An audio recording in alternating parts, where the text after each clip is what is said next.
Welcome to Great Food, or should I say Great Food and Cocktails. I have with me Holly Evans from Creme Cupcake. Yeah. And I'm so glad you're back. You came last fall and showed us some autumn drinks and autumn flavors, and now you're going to show us summer flavors. Yes, absolutely. It's just terrific. So what are you making for us? Well, today I'm going to make a lemon panna cotta, which is our June dessert of the month. And what it is, it's a very light and creamy cooked custard infused with lemon flavors and then topped off with minted berries and an oatmeal crisp. Ooh, lovely. So I've set the panna cotta already, and then I just have blueberries, raspberries, and a bit of fresh mint on top. And I'm just going to cut it here to get it a really fine little like chiffonade, because I work in a bake shop, and unfortunately we just don't have sharp knives in a bake shop. It's just the way it is. So I use scissors to make sure I get a really nice thin little cut.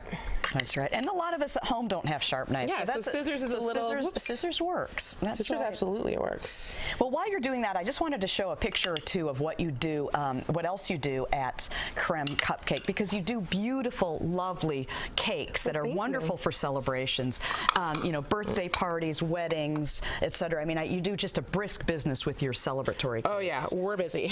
Right, and then you have cupcakes, so if people want to do sort of the cupcake route for the celebration, that's where you get your name. But really, what we're focusing on today is your fabulous dessert lounge.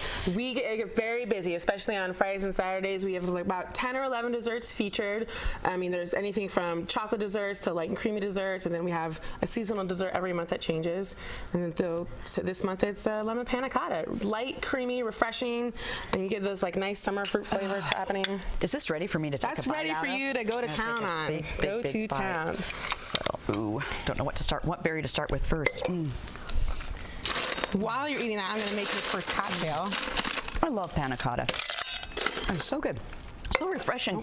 Because it doesn't have egg in it. No. So it's got that, you've got the richness, but without sort of that over-the-top richness that eggs gets. It's a creamy dish, but it's a light creamy dish. Exactly. It's wonderful. It's good for summer.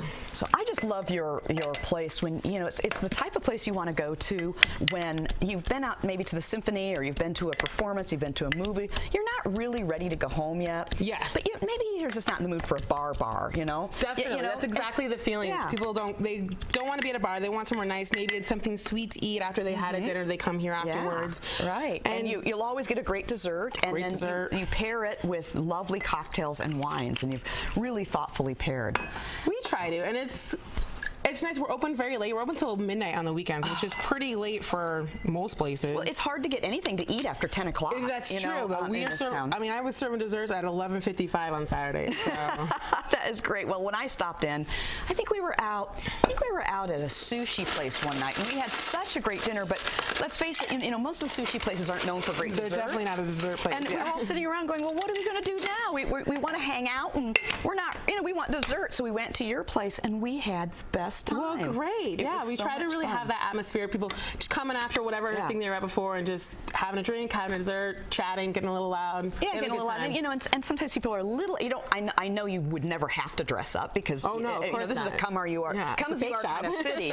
But people very often are a little bit dressed up, which just adds a certain sort of style. Yeah, a little sensification about it. Right, right, exactly. It's just lovely. Well, I'm going to shake up your first cocktail. So what this is muddled mint, a bit of creme de pêche, some white rum, and then we're topping it off with Saint Germain, which is an elderflower liqueur, and it's really, really good. It's really floral, like a creamy floral, and it's going to bring out the lemon notes of the panna cotta, and it's really refreshing. Top it off with Prosecco.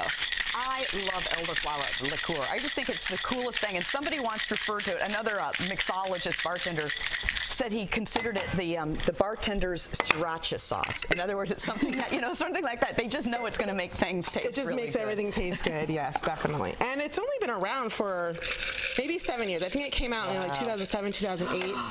So not everyone knows about it yet, but it's coming along slowly. So we have this, and then we're getting some bubbles, because everyone likes bubbles. Sure. And what else I like about it is this cocktail is a balanced cocktail. It's not like you've put 3 high spirit, high alcohol liqueurs in it. You put a little, and then the Prosecco to top it off. Yeah. It's going to be lovely. It's just what you want at the end of the night. Definitely. Am I? Yeah. Okay. I was like, are you finished? You're thirsty. You've been talking. You're thirsty. I love that. Okay, so I'm going to taste it with your beautiful panna cotta. Make sure I did a good job balancing these flavors.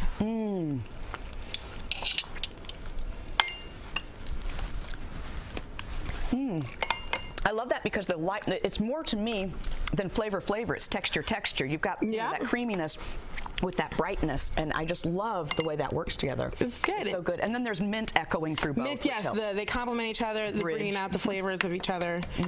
My next one is a little bit different. We have raspberries and blackberries, and I muddled them together with a bit of lime and simple syrup. And then I'm going to top it off with some vodka, generous pour, a bit of ice. And then we have here, which is something you don't see very often, is never seen before in my life. Sparkling sake. It's yuzu flavored sparkling sake. And we've had it, and the sparkle doesn't last very long, which is why it comes in small bottles. And then we just top it off. Oh. So you got the vodka, you got the sake, you got the sweet berries happening. It's a pretty good drink. It's colorful. Don't we love sparkling cocktails, especially in summer? In the summertime especially, yes. Completely different. Very different from the first one, but still similar flavor profiles of what's happening in the dessert. You got the berries. The yuzu brings out the citrus of the lemon panna cotta, because yuzu is a Japanese citrus fruit, and it's not similar to lemon, but citrus But all the same. So. It echoes. It echoes, yes. They're wonderful. Oh, good. I love these cocktails. They're going to be so refreshing on a hot summer night. Absolutely, yes. And your dessert isn't going to be one of those things that weighs you down and makes you feel, like, oh, it's not something you want in the summertime, especially when it's 1 billion degrees outside, high humidity. You want something light and cold and refreshing. And this is both of these drinks and the dessert are all those things. They're awesome. So anyway, I can't recommend it enough. I love the dessert lounge. It's so much good time. fun. It's a very good time. All right. Well, thank you for coming in and showing us what's going on. Yeah, you're welcome. Thanks for having me again. It was great. It's great to see you.